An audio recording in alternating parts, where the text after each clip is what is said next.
بسم اللہ الرحمن الرحیم۔ السلام علیکم ناظرین، دوستو، بھائیوں، کیا حال ہیں؟ ٹھیک ہیں؟ امید کرتا ہوں کہ آپ بھائی صاحب ٹھیک ٹھاک ہوں گے۔ آج ہم آپ کو احتلام کے متعلق بتائیں گے اور نسخہ بھی بتائیں گے۔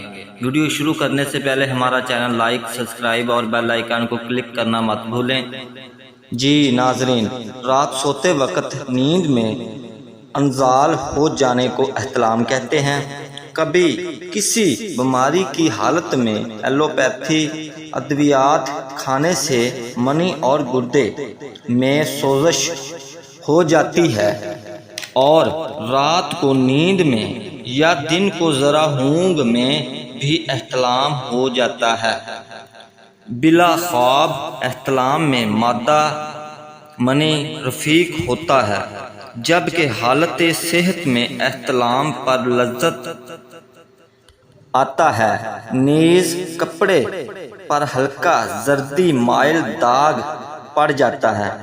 احتلام کو ہر حالت اور ہر وقت میں مرض قرار نہیں دیا جا سکتا۔ اچھی خوراک کھانے پینے والے جوان کو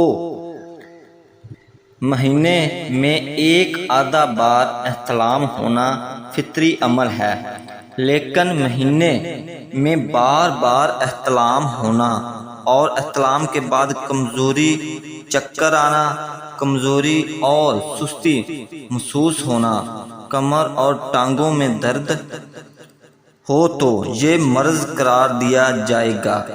تب فوراً اس نسخے کو استعمال کریں، ورنہ نامردی تک نوبت جا پہنچے گی۔ یہ نسخہ ان عورتوں کے لیے بھی ہے جو لکوریے کے مرض میں مبتلا ہیں۔ تخم کونچ 30 گرام، تال مکھانا 30 گرام، کوزہ مصری 30 گرام، گوکھرو 30 گرام، ان سب کو باریک پیس کر سفوف بنا لیں اور رات کو اور صبح دونوں ٹائم کھانے کے بعد نیم گرم دودھ کے ساتھ استعمال کریں۔ انشاءاللہ اس سے آپ کو بہت فائدہ ہوگا۔ اپنا بہت سا خیال رکھیں۔ ملتے ہیں نئی ویڈیو میں۔ خدا حافظ۔